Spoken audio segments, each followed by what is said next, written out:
Oi, pessoal. Hoje a nossa aula vai ser sobre complicações obstétricas, que são as complicações que ocorrem durante a gestação, durante a gravidez. A placenta prévia, então, é quando há uma implantação da placenta no local errado, tá? Ela geralmente, então, ela vai se implantar no colo do útero, tá? Que seria a parte inferior do útero. Ela pode se implantar, então, de forma completa, tá? Recobrindo todo o colo do útero, ou de forma parcial, onde apenas uma parte dela recobre o colo. Os primeiros sintomas, então, que a gestante vai apresentar quando ela tem uma placenta prévia é hemorragia vaginal. Pode ser repentina e indolor. Geralmente ocorre nas últimas fases da gravidez, tá? O sangramento ele pode se tornar abundante e a coloração é vermelha viva. Para diagnosticar a placenta prévia durante o pré-natal, realizando uma ultrassonografia, pode-se então diagnosticar, tá?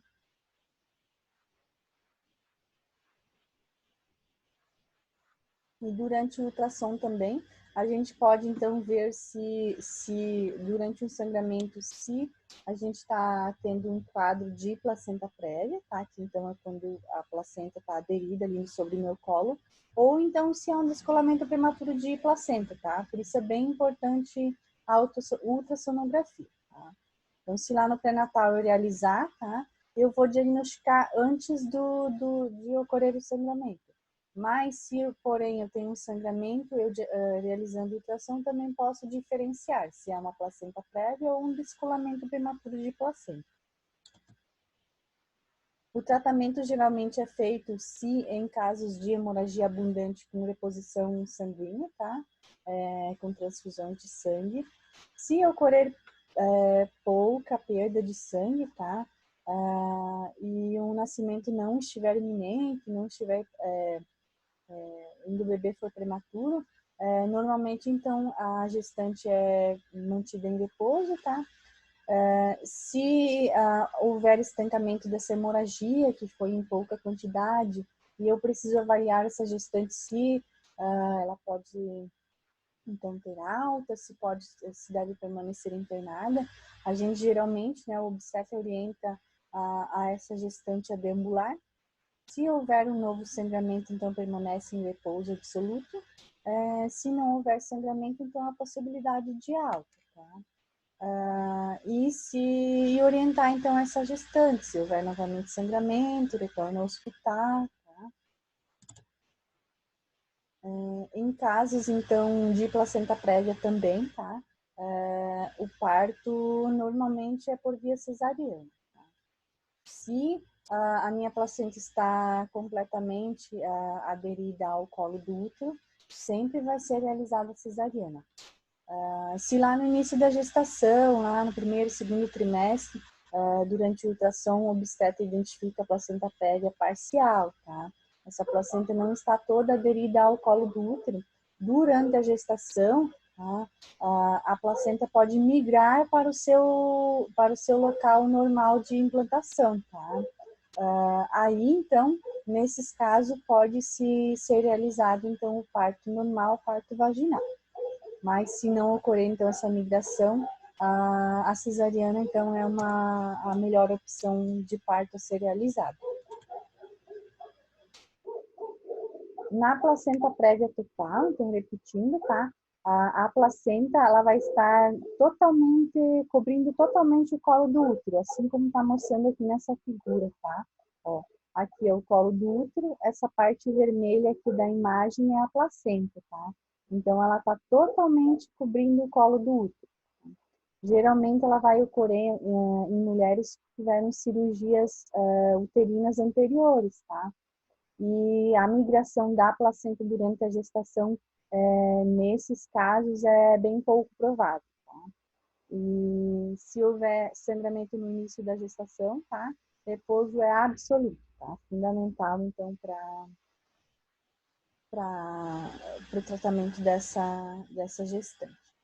Se não houver, então, migração, que geralmente é pouco provável quando a placenta é total, tá? Então, o parto deve ser, então, por cesariana. Tá?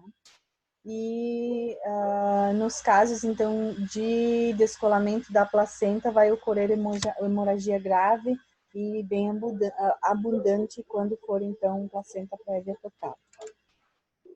Na placenta prévia parcial, tá? Ó, aqui eu tenho o colo do útero, tá? Só uma parte da placenta tá cobrindo o colo do útero, tá? Eu tenho aqui uma parte do colo que não está coberta, tá? Nesses casos, na maioria deles, a placenta ela migra, tá? Então, ela tende a subir, vai migrar para a sua posição normal, tá? Se houver a migração, então, da placenta para o seu local adequado, tá? Então, pode-se realizar, então, os partos vaginais. Mas caso não ocorra e houver sangramento, tá? Repouso e a cesariana também daí deve ser considerada. Aqui, então, tem uma imagem, tá? Da placenta na sua localização normal, onde ela deve estar aderida, tá? Nessa segunda imagem é uma placenta prévia total, quando eu tenho um pouco do colo do útero coberto pela placenta. E na terceira imagem, todo o colo do útero está coberto pela placenta. O descolamento prematuro da placenta, tá? Vai ser, então, quando vai haver uma separação da placenta do útero, tá? Geralmente não fora de hora, e na maioria das vezes ocorre a partir do 5º mês de gestação. Dependendo da quantia de descolamento, da quantia da placenta que se descola, tá? Pode causar grandes problemas, então, tanto para a gestante quanto para o bebê, tá? Os sintomas vai depender, então, da quantidade de placenta que se deslocou, tá? Podendo ser milímetros de descolamento, como sendo, então, toda a placenta se descolada, então, se descolabar do útero, tá? Geralmente, então, ainda cientistas fazem estudos, tá? Para identificar todas as possíveis causas do descolamento, tá? São inúmeras as causas, mas sendo que, então, nesses estudos, tá? Foram evidenciados que na maioria, mais de 50% dos casos, tá? Dos descolamentos de prematuro de placenta são causados pela pressão alta. Essa pressão, o que ela faz, tá? Ela vai fazer ruptura dos vasos na placenta e vai provocar, então, a hemorragia ali no local, tá? E o descolamento da placenta. Em alguns casos, quando for pequena parte da placenta que se descola, vai formar um pequeno hematoma, tá? No ultrassom, quando realizado, tá? Quando o médico vai lá realizar a ultrassom da placenta que está aderida, ele vai identificar que tem uma manchinha, tá? Que então é um hematoma onde ocorreu um descolamento. Em casos onde ocorre uma quantidade maior de descolamento, então pode ocorrer então a hemorragia, tá? Alguns outros, então, fatores que podem causar o descolamento, então, prematuro da placenta seria, então, o cordão umbilical curto, tá? O bebê, então, se mexe, se movimenta lá dentro da placenta, dentro, então, do útero da bebê, tá? Da bolsa amniótica. E conforme ele movimenta o cordão, tá? Vai fazendo um movimento que traciona essa placenta, tá? Também pode causar, então, o descolamento. Fumo, drogas, anemia, desnutrição, idade materna avançada, tá? Bolsa amniótica rompida, antes do trabalho de parto também provoca o descolamento, tá? Prematuro. E assim como traumas também, tá? Acidente de carro, quedas ou algum trauma sobre o ventre materno também são fatores que podem levar ao descolamento prematuro da placenta. Se, então, a placenta, independente da causa que venha a ocasionar o descolamento, tá? Vai começar a sangrar, pode ocorrer, então, hemorragia interna, tá? Quando for pequena quantidade de descolamento, ou externa, tá? Que daí o sangue vai se exteriorizar pelo canal vaginal. Quando mais da metade da placenta se descola, tá? A morte, então, do bebê vai ser provavelmente inevitável, tá? Porque não vai haver um aporte de sangue e troca gasosa entre a mãe e o bebê suficiente para manter a vida desse feto vivo. E no local onde ocorre esse descolamento, tá? Vai formar-se como se fosse uma cratera na placenta. Não tem exames ou testes, então, nem ultrassom, nem exames laboratoriais que prevejam que vai ocorrer o descolamento prematuro, tá? O diagnóstico só vai ser feito depois do descolamento, tá? Vai ocorrer o sangramento, dor, tá? E após, então, a realização do ultrassom, vai se identificar, então, o descolamento, tá? Então, repetindo, pode haver sangramento então, pela vagina ou ficar interna dentro da barriga, tá? Nesses casos, geralmente o útero fica mais endurecido e confirma então o diagnóstico. Se for menos da metade da placenta que se descola, tá? O feto pode então ficar vivo e vai depender então de repouso absoluto, provavelmente até o final da gestação. Se for uma hemorragia muito abundante e não houver manejo correto da equipe que está ali tratando essa paciente, tá? Pode haver morte materna também, tá? Ou enfim, ou anemia, então, após esse sangramento. A mortalidade materna, então, nos casos de descolamento prematuro de placenta, chegam a 3% e a fetal chegam até 90%, tá? Dependendo da quantidade de placenta que se deslocou. Se, então, o bebê sobrevive e é realizado, então, a cesariana, se já estiver um feto que consiga sobreviver fora da cavidade uterina, né? Faça, então, a retirada do bebê com a cesariana, faça, então, a infusão sanguínea de sangue, né, para a nossa gestante, então, para repor o sangue que ela perdeu. E em alguns casos, tá, é necessário a realização da esterectomia, evitando o óbito materno, tá, pelo sangramento excessivo. A placenta creta, que é uma outra complicação obstétrica, tá? É quando a placenta ela vai se aderir no local inadequado, que não é o local normal onde a placenta se adere, tá? A funcionalidade da placenta permanece normal, tá? Vai haver toda a troca de gasosa, de fluidos entre a mãe e o bebê, mas ela vai estar aderida, tá? Além da camada que ela deveria, tá? Se estende além do limite onde ela deveria estar implantada. Nessa primeira imagem aqui a gente vê, então, como ela está implantada no endométrio, tá? Aqui a gente já tem uma placenta creta, tá?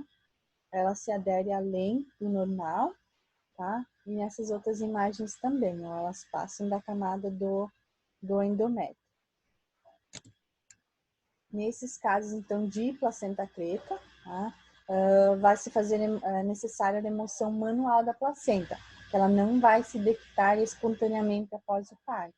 Tá? Geralmente vai resultar em intensa hemorragia no pós-parto. Tá? Pode ser feito o diagnóstico durante o pré-natal, tá? O médico então faz a ultrassom da placenta e ele consegue ver o quanto a placenta está implantada, tá? Se ela está além do limite que deveria. E geralmente, tá? Dependendo da quantidade de placenta que está além do limite, tá? É necessária a realização de esterectomia, porque o que acontece? Após então o nascimento, tá? Deve ocorrer a dequitação, que é o descolamento da placenta do útero, normalmente, tá? Mas se manualmente o médico não consegue retirar essa placenta, enquanto a placenta estiver aderida ali ao útero, tá? Ocorre sangramento, tá? Se o médico tenta manualmente retirar a placenta e não consegue, geralmente é realizada esterectomia, tá? Para evitar a morte materna. E quando o médico consegue lá, no pré-natal, já identificar a placenta preta, tá? Ele vai, então, programar a cesariana, tá? Conversar com a gestante e já vai programar uma esterectomia, tá? Em casos em que não for diagnosticada no pré-natal e que for diagnosticada apenas durante ou o parto normal ou a cesariana, tá? faça necessária a esterectomia. Se for no parto vaginal, tá, que eu não vou ter a cavidade abdominal aberta, tá, vai ser realizada uma laparotomia de emergência e realizada, então, após a esterectomia. Se eu programei, então, estou realizando uma cesariana e identifico também a placenta preta, tá, daí também faço a esterectomia. Se durante, então, o pré-natal o médico não diagnosticou placenta preta, tá? Quando que ele vai, durante o parto normal, ele vai pensar que pode ser uma placenta preta, tá? Se após 30 minutos do parto, após 30 minutos da expulsão do bebê, a placenta não se detectar do útero, ele vai desconfiar, tá?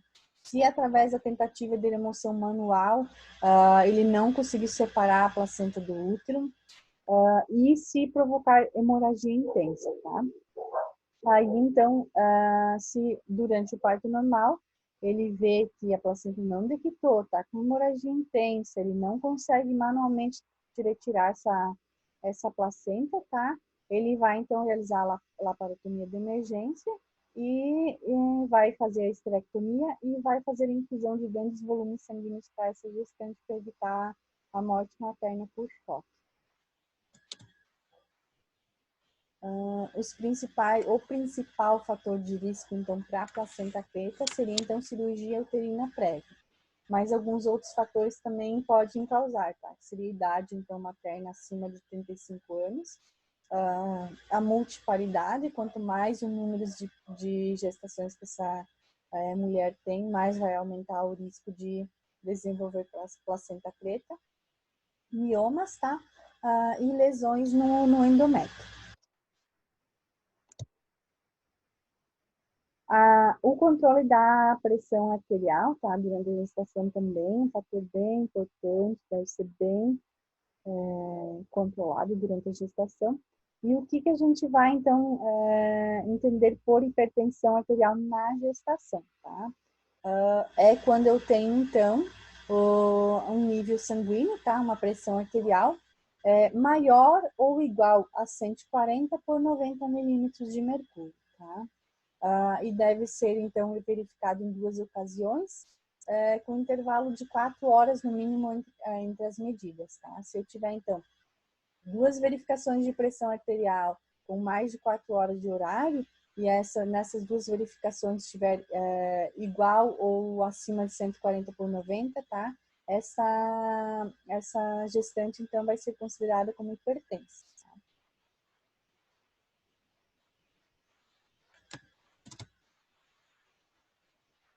É importante a gente diferenciar a hipertensão arterial induzida pela gestação da hipertensão crônica, tá? Em ambas as situações a gente deve fazer acompanhamento de pré-natal de alto risco, tá? Uma gestante que tem pressão alta, tanto crônica quanto hipertensão gestacional, faz necessário, então, um pré-natal de alto risco, tá? Ao final, então, do segundo trimestre e no início do terceiro, pode haver, então, uma queda normal da pressão, tá? E mascarar a hipertensão, tá? O que pode acontecer? Ela pode, a gestante vai, verifica a pressão, só que a pressão está normotensa, tá? Mas no momento ela pode estar tendo uma queda dos valores, tá? Que seria a hipotensão, a tontura que as gestantes têm, que é uma queda fisiológica, tá? Então, quando eu vou ter uma gestante com hipertensão crônica, tá? É quando eu tenho uma gestante que está hipertensa, tá? Mas que essa hipertensão começou antes da 20ª semana de gestação, tá? É aquela mulher, então, que antes do pré-natal, antes da gestação, ela já tinha pressão alta, tá? Então, é considerada hipertensão crônica. Ou aquela gestante que não sabia que tinha pressão alta, mas lá no início da gestação, por exemplo, 10ª semana, 12ª, enfim, antes da 20ª, verificou-se então que ela tem a pressão alta, tá? Então não é uma hipertensão gestacional, ela é considerada hipertensão crônica, tá? Ela é menos perigosa que a hipertensão desenvolvida após a 20ª semana. Quando eu tenho então a hipertensão gestacional, tá? essa minha gestante, ela vai desenvolver a hipertensão após a 20ª semana, tá? E ela, após os 3 meses após o nascimento do bebê, tá? Essa hipertensão, então, ela tem resolução, tá? A paciente volta a ser normotensa.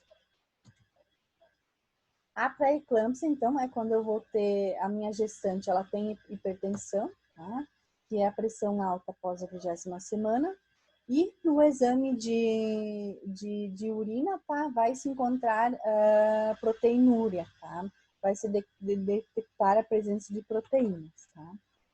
Geralmente, então, essa proteína vai ser maior ou igual a 300 miligramas por dia, tá? Então, é bem comum vocês verem, então, em gestantes que estão com pressão alta, elas fazem a coleta, então, da urina de 24 horas, tá? Durante um dia inteiro, elas ficam coletando a urina, e se nessa urina total tiver um nível de proteína maior que 300 miligramas, tá? No dia, então, é considerada pré-eclâmpsia já, tá? E quando vai ocorrer a eclâmpsia, tá?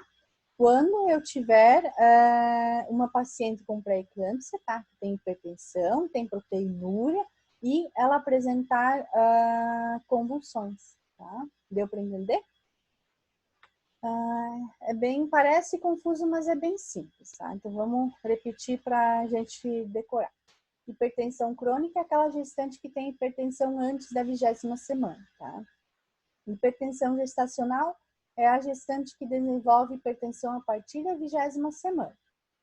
A pré-eclâmpsia é a gestante que, então, desenvolve hipertensão a partir da 20ª semana e tem proteinúria acima de 300 miligramas por dia.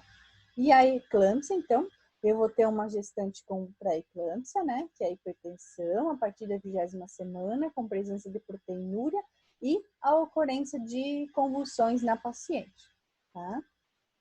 Parece difícil, mas não é tanto. Eu posso ter também a pré-eclâmpsia sobreposta à hipertensão, tá? Que é, então, aquela gestante, então, que tinha hipertensão crônica, tá? Antes da 20ª semana, mas vem a desenvolver, então, a proteinúria também, tá? Daí também é considerada pré-eclâmpsia, só que sobreposta à hipertensão crônica. É bem importante, então, que a pré-eclâmpsia seja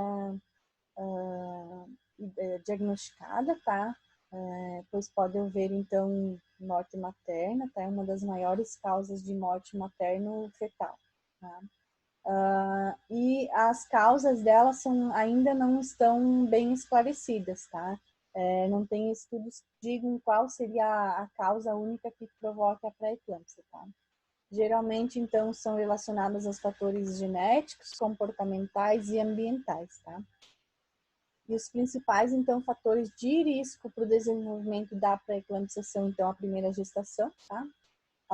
A história, então, prévia de pré-eclâmpsia em gestações anteriores, a história familiar de pré-eclâmpsia, a hipertensão crônica, diabetes, gestantes negras, obesas e, então, com trombofilias. Também podem, então, ser fatores de risco para o desenvolvimento da pré-eclâmpsia. Independente, então, da gravidade, tá? Eu tenho uma paciente com pré-eclâmpsia, ela é uma gestante de alto risco, tá? E tanto pode ter risco para ela, risco materno, quanto risco para o bebê, tá? E é bem importante a gente lembrar que, então, após a retirada da placenta, tá? Então, o bebê nasceu ou por parto ou por cesariana, dequitou a placenta, tá? Tem-se, então, a cura da pré-eclâmpsia, tá? Então, quando eu tenho uma pré-eclâmpsia complicada, tá? A conduta clínica vai depender, então, da idade gestacional que eu tenho, tá? Se o bebê, então, consegue sobreviver na vida, então, extrauterina, passa, então, a cesariana e realiza-se, então, a cura da pré-eclâmpsia, então, tá? Para minimizar, então, possíveis mortes maternas. As convulsões geralmente ocorrem, tá? Quando eu tenho, então, a eclâmpsia, elas ocorrem geralmente em 50% antes do parto, tá? Durante o parto, elas ocorrem em 20%, e no pós-parto imediato, em torno de 11 a 44% das gestantes vão apresentar. Tá? A eclâmpsia também é importante a gente lembrar que ela está envolvida na maioria das mortes maternas, tá? Por hipertensão. E cerca de 50% das pacientes que convulsionam referem cefaleia frontal ou occipital, tá? Aquela dor, então, aquela dor de cabeça que é aqui na região da frente da cabeça, tá? E é bem importante, tá? A gente saber que um dos sinais, tá? Da pré-eclâmpsia alterações visuais, tá? Geralmente elas vêm como se tivessem, elas falam que estão vendo estrelinhas, tá? São os escotomas, termo técnico para isso. Elas enxergam assim estrelinhas cintilantes assim na visão, tá? É um sinal clínico de pré-eclâmpsia. Aqui, então, a gente tem um fluxograma do atendimento da pré-eclâmpsia, tá? Para conhecimento de vocês, então, a gente não vai ver todos, eu fiz vários fluxogramas para vocês verem como que é o manejo, então, dessas gestantes, tá? Só para vocês verem, por exemplo, uma gestante com mais de igual ou maior que 36 semanas, tá? Se for diagnosticada para eclâmpsia, e então faça a interrupção da gestação, tá?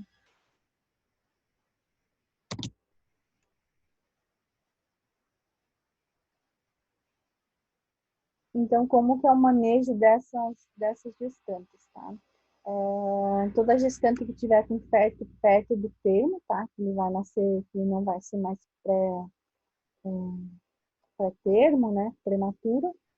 Que estiver, então, com uma idade maior ou igual a 36 semanas e tiver pré-eclâmpsia, tá?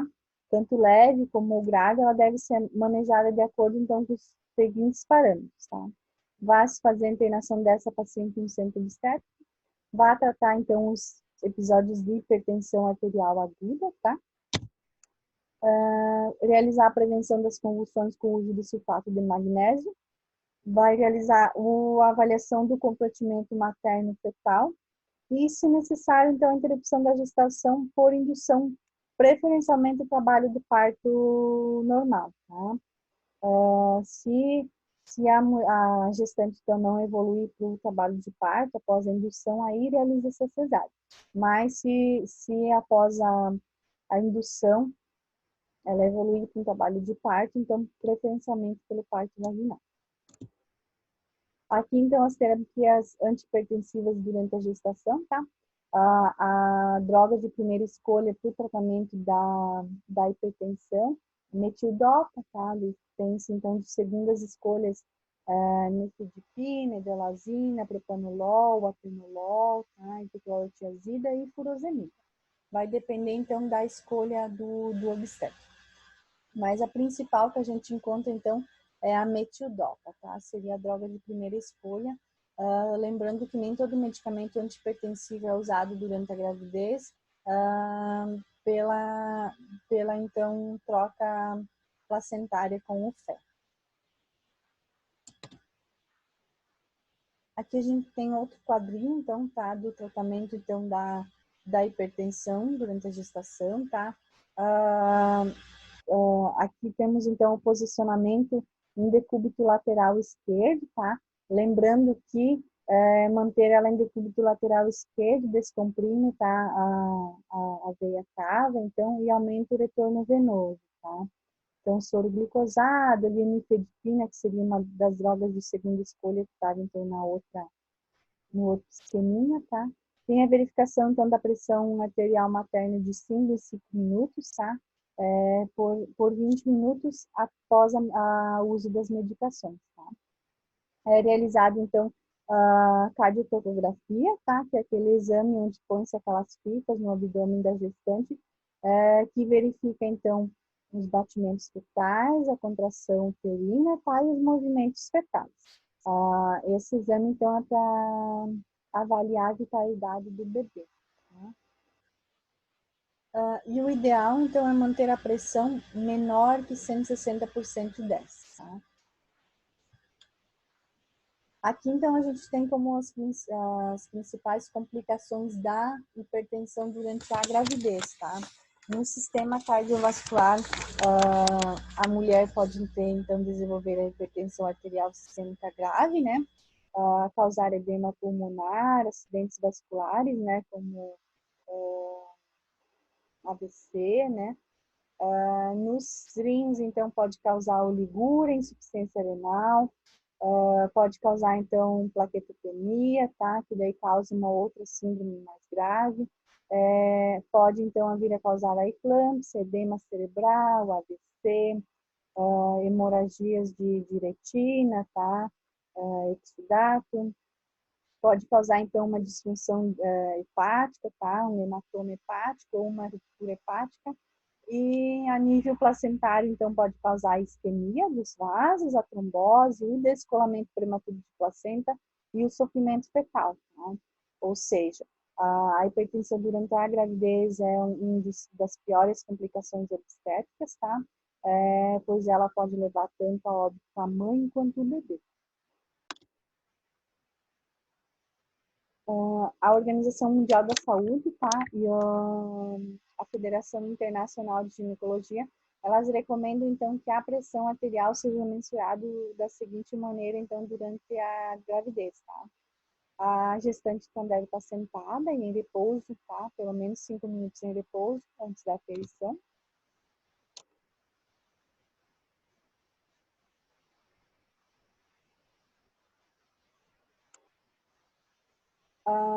E então, a gente tem também como a síndrome de Reup, tá? Que é o agravamento da pré-eclâmpsia, tá? Então, eu tenho uma eclâmpsia, uma pré-eclâmpsia, e como agravamento disso, eu vou ter a síndrome de Reup, tá? O que significa, então, tá? Vai acontecer, então, hemólise, tá? Alteração da função hepática e diminuição do número de plaquetas, tá? Essa é uma das síndromes que causam morte materna. O tratamento é a correção, então, dos distúrbios maternos, tá? Os distúrbios de coagulação, permitir, então, que a gestação seja interrompida de forma mais segura, independente da idade gestacional. E essa síndrome, ela está associada a maus desfechos, tanto materno quanto fetal, tá? As complicações, então, como edema agudo do pulmão, falência cardíaca, insuficiência renal, tá? Hemorragias importantes e a ruptura do fígado e, consequentemente, a morte materna. Agora, então, vamos sair um pouquinho lá da pressão arterial, vamos falar um pouquinho sobre hiperêmese gravídica, tá? O que seria, então, a hiperêmese gravídica, tá? É a presença, então, de náuseas e vômitos, levando a um comprometimento do estado nutricional da gestante, tá? Geralmente ocorre de 60% a 80% das gestantes no primeiro trimestre, tá? Mas em algumas gestantes elas tendem a ficar, a permanecer durante toda a gestação com esses quadros de náuseas e vômitos.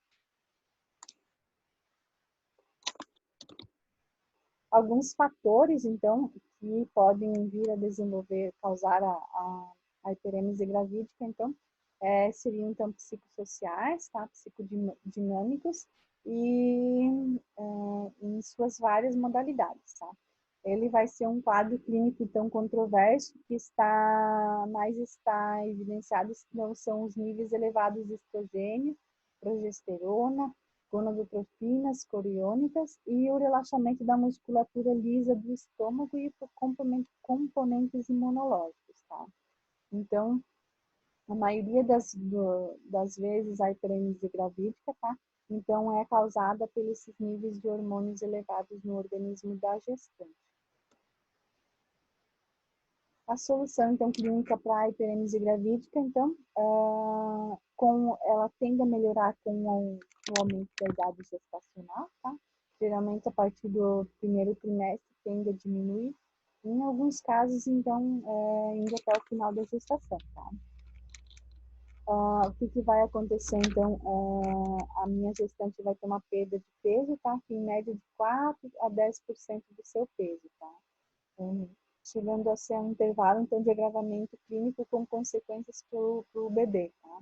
Então, tem uma gestante que está com em quadro de hiperêmese gravídica, está com náuseas, vômito, está tendo uma perda de peso, a gente começa a investigar hiperêmese gravídica. Alguns fatores, então, que predispõem à hiperêmese seriam, então, a gemelaridade, tá? A primeira gestação, adolescentes ou uma gravidez não programada, tá?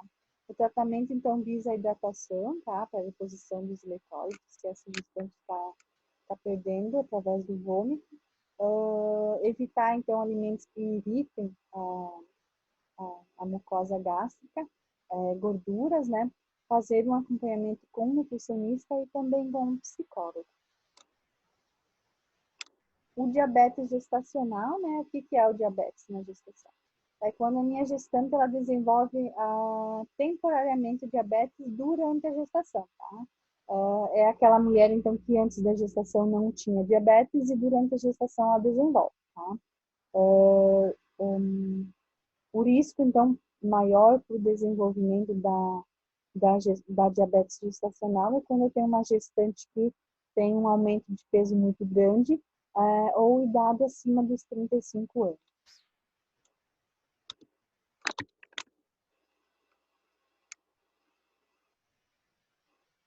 Após, então, o nascimento do bebê, o diabetes, então, ele tende a regredir, tá, espontaneamente, tá? Como o bebê, então, durante a gestação, ele está lá no útero da mãezinha, está recebendo doses elevadas de açúcar, tá?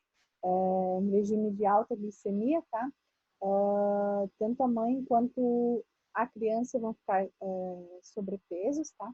Então, uma criança que nasce acima de 4 quilos, a gente já desconfia de diabetes gestacional, tá? Geralmente, as mãezinhas que têm diabetes, os bebês nascem com peso mais elevadinho. E pode ocorrer choque após o nascimento, por quê? Porque o bebê está lá dentro do útero recebendo açúcar da mãe, e quando ele nasce, o que acontece? Tá? A mãe para de passar açúcar para ele e ele tem, então, um quadro de hipoglicemia. Então, por isso, bebês que nascem de mães diabéticas devem ter um controle bem rigoroso da glicemia, tá? Principalmente nas primeiras horas, se aquela mãezinha não está conseguindo amamentar adequadamente. As causas do diabetes, tá? São variáveis, tá? Podem ser, então, por estresse, alterações no sistema de defesa dessa mãe, e também o ganho excessivo de peso, tá? Alimentos doces e a falta de atividade física e o tabagismo. Alguns sintomas, então, e efeitos que vão causar, tá? Vai variar de cada pessoa, tá? Embora o principal é o ganho excessivo de peso, inchaço, e a pessoa sente muita fome, tá? Pode ter vômitos incontroláveis também, urina abundante, tá? Visão turva, e em alguns casos essa gestante precisa então ser internada para monitoramento dessa glicemia.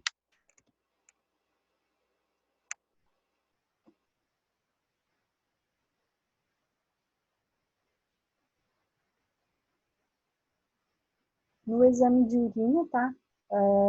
Pode-se detectar, então, altas taxas de glicose, que é como, então, ela não está sendo utilizada adequadamente, tá? Ela vai se acumular no sangue e vai ser eliminada também através da urina, através dos rins, tá? E também pode ser causada pela ação da não insulina, tá? Que vai depender, então, do organismo aproveitar as proteínas, gorduras e os hidratos de carbono, que são fontes de energia do organismo. Os exames, então, para o tratamento da diabetes, tá? Exame, então, através do controle da urina, tá? Glicemia na urina, ou então através do sangue, tá? E assim como nos outros tipos de diabetes, tá? Tipo 1, tipo 2, no gestacional, tá? A maior parte do tratamento é feito pelo paciente, tá? E não pelo médico, que é, então, diminuição de açúcar, diminuição de carboidratos, tá? É bem importante a conscientização da gestante nessa parte.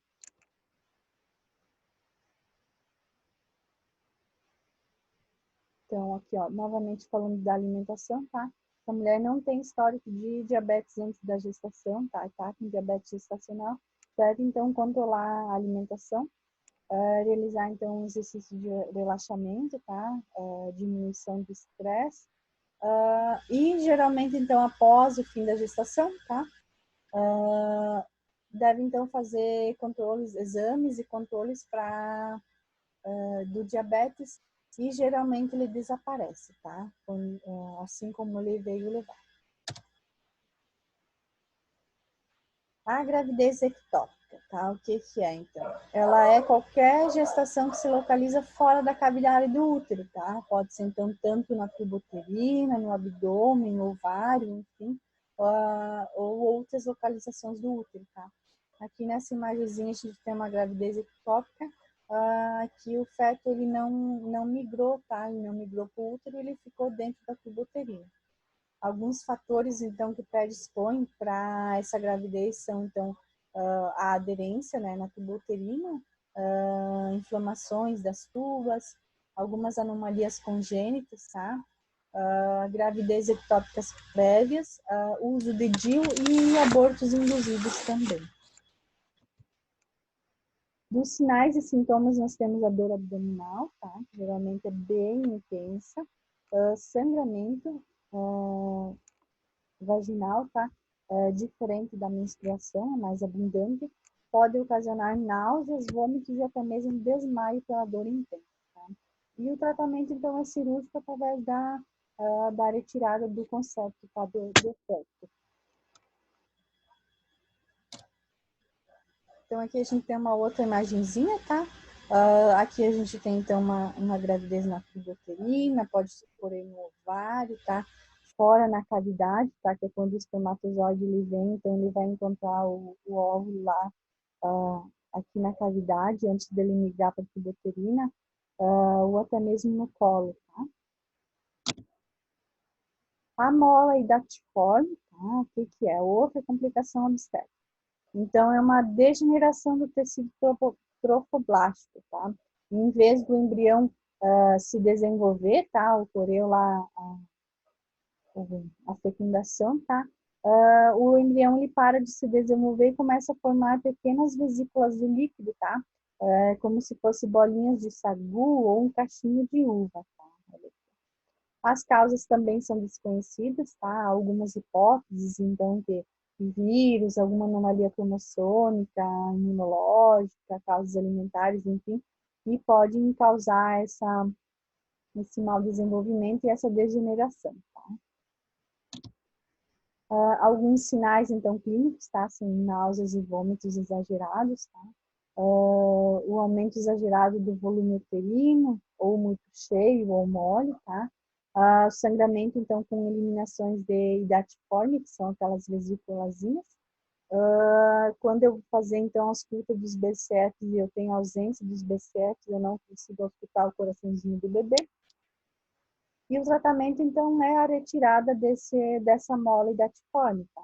Que pode ser através da curetagem, ou a maioria, né, geralmente não pela curetagem. Realizar, então, controle médico, então, por um ano, para evitar, então, que essa mola se marginalize, né, ocorrência de tumores. E essa gestante, então, essa mulher, ela deve evitar engravidar durante um ano, tá? Então, tem que fazer esse controle, esse tratamento com obstétrico. O aborto, né? O que é o aborto? É a interrupção da gestação, né?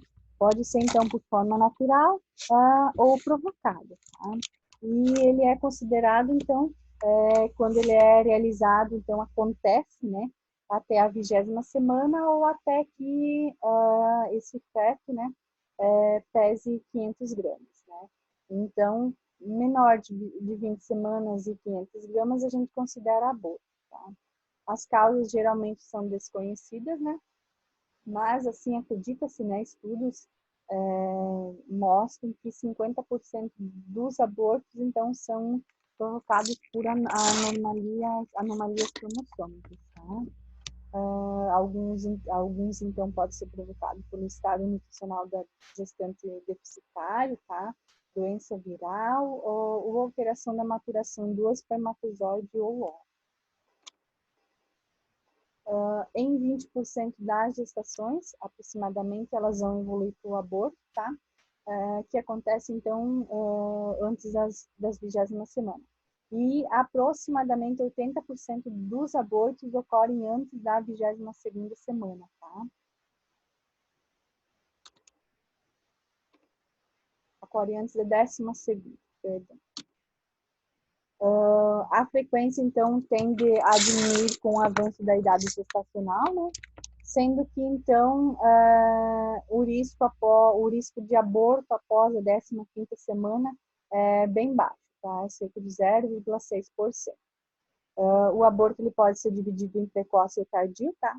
Eu tenho um aborto precoce quando ele ocorre antes da 12ª semana, e tardio, então, é quando ele ocorre da 12ª até a 20ª semana de gestação.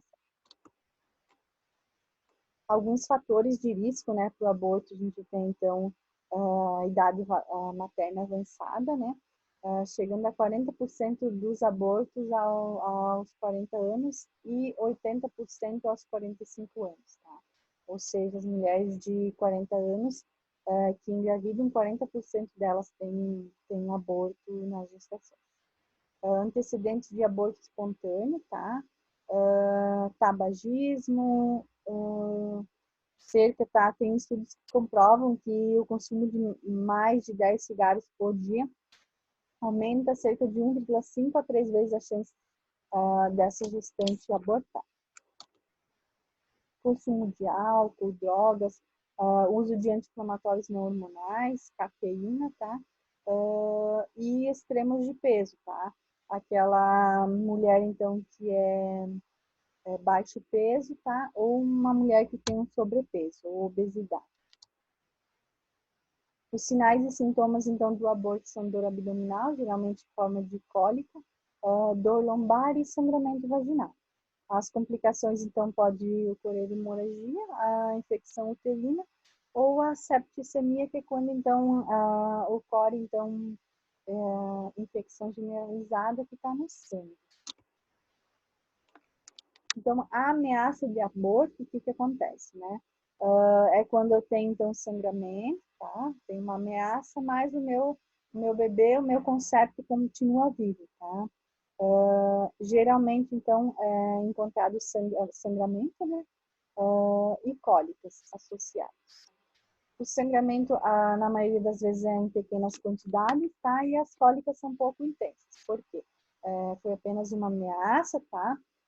Porém, o feto continua, o concepto continua vivo. O colo uterino ele vai permanecer fechado, tá? E o ideal, então, é permanecer em repouso. O abortamento inevitável é quando o concepto, então, perde a vitalidade, ele morre, né? Então, não vai haver possibilidade de evolução dessa gestação, tá? E, geralmente, então, ocorre dor, tá? E hemorragia abundante. O colo do útero, ele pode estar já um pouco dilatado, tá? Porém, na maioria das vezes dele, ele tende a ficar fechado também. E o concepto, ele pode ser eliminado parcialmente, como total também, tá? Geralmente, então, os sinais da gravidez, então, sofrem atenuação. O abortamento inevitável completo, né? É quando, então, tem uma eliminação total do conteúdo uterino, tá? Ele é mais frequente quando a perda gestacional acontece até a 8ª semana de gestação, tá? É realizada, então, uma ultrassonografia e na imagem eu não vou ver concepto, tá? Em algumas vezes eu vejo alguns quadros, tá? Nesse caso, tá? Não é realizada nenhuma conduta, que a gestante já eliminou, tá? O aborto, e é realizado em algumas vezes analgésico, se necessário. Já no abortamento inevitável incompleto, tá? É quando eu tenho um aborto, tá? O meu concepto está morto, porém apenas parte dele foi eliminado, tá? Geralmente tem sangramento ativo, tá? Continua o sangramento, porém em pequena quantidade, tá? Na maioria das vezes. Na realização, então, do ultrassom, vai saber presença de material ovular, tá? O colo provavelmente aberto, né? E com sangramento e cólico. Geralmente, então, a paciente ela chega no atendimento eliminando o material ou já eliminou, então, em casa, né? E então, algumas vezes, o chamado, então, de abortamento em curso, né? Que é quando está ainda acontecendo o aborto. O diagnóstico é feito, então, pelo ultrassom, onde é ser identificado restos ovulares na cavidade uterina, tá? Nesses casos, geralmente, a conduta pode ser expectante, medicamentosa ou cirúrgica, tá? Na cirúrgica, então, é realizada a dilatação do colo uterino, né? E realizada a curetagem uterina, que é a remoção desses restos ovulares, tá? Traz alguns riscos pela indução anestésica, né, que é necessária, por, então, possíveis perfurações uterinas através da cureta, tá? Sinéquias, então, mas geralmente os riscos são baixos, tá? E o procedimento é realizado de maneira bem segura e eficaz. Ela é realizada, então, naqueles pacientes que não querem aguardar, então, a eliminação espontânea, né? Então, aquela paciente que chegou e quer já, né, enfim, já quer realizar a remoção desses restos, tá? Pode ser feito, então, com a cureta, né? Ou, então, através da aspiração manual. No tratamento medicamentoso, tá? Nos casos, então, de gestações maiores que 12 semanas, antes da curetagem, então, é realizada a indução da dilatação do colo uterino com misoprostol, né? Até a eliminação do concepto, tá? Seguida, então, de curetagem para remoção de todo o conteúdo na cavidade uterina. E também pode ser indicado em casos, então, que quer-se evitar a conduta cirúrgica em abortamentos precoces. A conduta expectante é indicada, então, nos casos de aborto precoce para mulheres sem alterações hemodinâmicas, né? E não tem nenhum sinal de infecção. Na maioria, então, a eliminação vai acontecer dentro de 2 semanas, tá? Seria, então, aguardado a próprio organismo, tá? Expelir o resto do concepto. Tá? O tempo, então, recomendado para resolução espontânea, tá? Costuma ser de até 1 mês, tá? E pode-se também realizar ultrassonografia de controle, tá? Para ver se houve, então, a expulsão de todo esse resto. O aborto infectado, tá? Vai ser aquela situação em que há restos intrauterinos e infecção, tá? Então, tem um aborto, tem um resto lá uterino e ocorreu a infecção desse resto, tá? Na maioria das vezes, ocorre, tá, em abortos ilegais, clandestinos, tá? Onde não é realizado de forma correta e fica um resto e infecção, tá?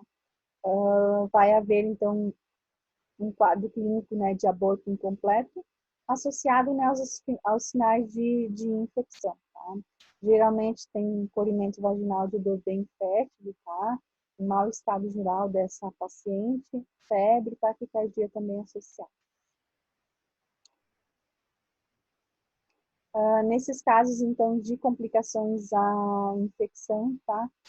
Geralmente ele está restrita só ao útero, tá? Porém, tá? Ela pode se estender, tá? Para o peritônio, tá? E evoluir, então, para uma septicemia, que é uma infecção generalizada. Dependendo, então, do tempo em que essa paciente está com essa infecção, pode evoluir para um desfecho não tão favorável, tá? E nesses casos, os índices de mortalidade são bem altos.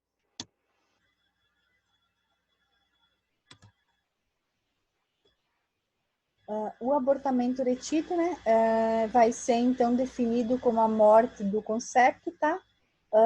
E retenção da gravidez por um período maior de 30 dias, tá? Geralmente vai haver regressão dos sintomas de gravidez, tá? Exceto, então, pela amenorreia, tá? A mulher não vai menstruar. E aí o que acontece? O volume do uterino se estabiliza, né? Ou então ele evolui e diminui, tá? a conduta nesses casos vai ser, então, ou a curetagem ou a aspiração do conteúdo, tá? Então, quando eu tenho uma gestante que o bebê morreu, porém não houve abortamento, tá? E ela não apresentou nenhum sinal ou sintoma, e após 30 dias, então, é se identificado que tem, então, um aborto letivo. O aborto habitual, tá? Vai ser, então, a ocorrência de 3 abortos espontâneos consecutivos ou mais, tá? Acomete geralmente de 0,5% a 1% dos casais, tá? E nesses casos é orientado, então, investigação, né? Para pesquisa da possíveis causas, né, desses abortos habituais. O diagnóstico, então, diferencial que a gente tem nesses abortamentos são as outras síndromes, né, hemorrágicas do primeiro trimestre, que seria, então, a gestação ectópica, doença trofoblástica gestacional. Tá? Antes, então, da gente diagnosticar o aborto, a gente tem que ver se está ligado à gestação ectópica ou à mole datiforme. Tá? E a gente tem o abortamento legal também, tá? Que seria, então, a interrupção da gravidez. Segundo, então, o Código Penal Brasileiro, é permitido o aborto nas seguintes situações, tá? Em caso de estupro, o risco da vida para a mulher, ou em caso de feto anencefalo, tá? Que é aquele feto, então, que não apresenta total ou parcial a calota craniana e o cérebro, tá? Podem ser, então, utilizadas técnicas de uso de medicamento, tá? A aspiração ou a curetagem.